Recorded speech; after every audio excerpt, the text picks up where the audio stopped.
This is probably one of the most hardest videos for me to make. But being a BOK woman is so hard.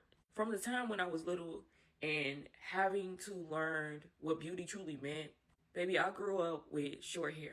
I always got teased for having short hair. My hair never really grew because I started putting chemicals in it. Because in the eyes of them, you were only beautiful if you had perms and weaves and stuff. So I got really heavy into perming my hair, consistently putting weave into it. And what people don't want to talk about is how addictive wearing weave can be. I feel like I was only beautiful when I had wigs and weaves in my hair. And now that I am 30 years old, I am still suffering with the after effects of wearing it. And people don't talk about it. Some of y'all just say, oh, it's people expressing themselves or it's being creative. No, it's not. It's very much deeper than that. I am 30 years old and I cannot walk out the house without covering my hair because I was told that I was not beautiful because I didn't have long hair. My hair didn't grow like everybody else. My hair never grew. And because I damaged my hair for so long, it never grew. And then it got to a point where I feel like I wasn't beautiful if I didn't have it on. Like, I still, until this day, cannot find beauty in myself unless I have a wig on. And I'm telling y'all, teach y'all little girls that they are beautiful without makeup, without wigs, without weave. Tell them that they are beautiful. Because then when they get older, they don't feel as beautiful when they see their natural self. And also, make sure y'all are taking care of y'all hair. Make sure y'all are putting water. Make sure y'all greasing it. Make sure y'all are properly taking care of y'all hair. I am now dealing with scalp issues from wearing wigs and weave. And y'all not talking about that shit. Y'all not talking about the damage that comes with these wigs and these weave. It's very much serious. Like, I always got bullied because my sisters, they always had beautiful long hair. And I was always the girl who had thick eyebrows. I was always the girl that was told that she wasn't beautiful because of her hair. And I'm telling y'all, please take care of yourself. Learn to love yourself because ain't nobody gonna love you the way that you would love you. Like, I literally got on my knees today and I prayed to God and I asked God to help me with this. I'm struggling with my self-esteem. I'm struggling with who I am and I just want to feel beautiful. I want to take the wigs and weave off of my head. And I just don't know how to find beauty within myself and not caring what other people think. I am TJ and this is Life Lessons. First and foremost, thank you, sweetheart, for your vulnerability in your video. I did a video a couple of years ago encouraging women, saying in part, if you have hair that is yours, take care of it because there may come a time that you wish you had it. To give wigs a rest sometime, to wear your hair sometime. I got so much pushback for saying the same thing because, see, I've had a love affair with hair my entire life. You understand me? My entire life. Those who know me know. When I was a little girl, wore a towel on my head doing all this kind of stuff. And then my mom, when we were young, put a perm on my hair and it fell out.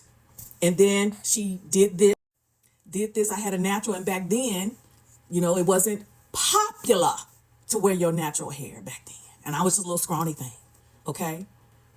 Then, when in high school, well, actually before high school, they called me a chicken head. And I had acne. You understand me? Short hair. Then, 8th grade, 9th grade, Jerry curl. 10th grade, perm. 11th grade, perm. 12th grade, perm, short hair. Okay? So, I get it. And then weaves start coming out, adding tracks in the late 80s. And then it began. Okay? And I would go from short hair to long hair to braids and cut my hair off again. I get it. But it can become addictive. But I remember as a little girl, we had to, we would oil our scalp, condition our hair. Over the years, wigs have become a form of laziness. I have no problem with wigs. I wear them. Even before my hair starts thinning. Oh, since we're talking about hair, let me show you mine. So, you all know I've been having my own hair journey. And see, the reason why I had this conversation, I tried to have this conversation because, see, I always had a lot of hair. It may not have been long hair for a time, but I always had a lot of it until I got older and it started to thin. And before I knew it, particularly in my 40s, it started to thin. So when I say to you all, wear your hair sometimes, because you don't want to have to depend on it. I used to say, changing my hair is like an accessory. And I agree with that. It should be to accentuate, not to completely hide. To same thing with makeup. There are times and places for more dramatic makeup, some subtle makeup, but you should be okay with your own skin. I remember telling my daughter, because particularly when she was in high school, she didn't wear a lot of makeup because I wasn't gonna allow it. And that's a period. But she used to get compliments on how beautiful her skin was. Beautiful skin, healthy skin is the best form of makeup. You understand me? And there used to be a saying way before it was popular: be comfortable with the skin that you're in. Because I say jokingly, I didn't want my husband to not recognize me. Even before I had a husband, I wanted to accentuate, not transform. And I encourage young women to, the amount of money it takes to do these wigs and condition, invest in your own hair sometime. Because I'm going to tell you something, they're going to be, possibly not everybody, depending on your genes. And if you medication, because I have medications, my genes, all that, my hair start thinning. And you may have to rely on it. I use the story that when I was back in my late 30s, early 40s, there was a neighbor of mine. I remember she used to wear this wig all the time.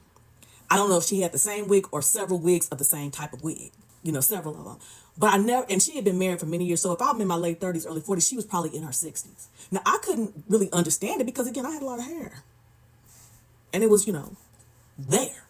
And by this time, wearing natural hair because, again, it was fashionable. But when my hair started to thin, I said, maybe that's why. It made sense to me.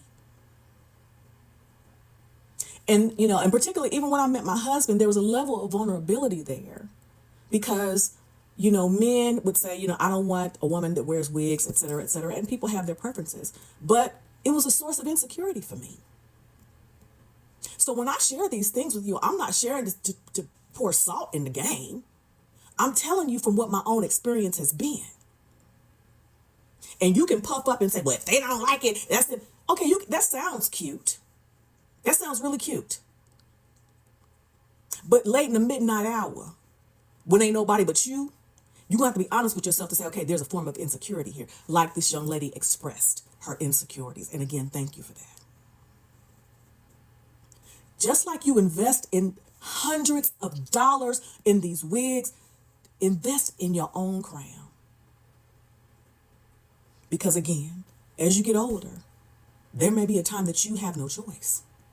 Those are my thoughts. What are yours? Take that with you.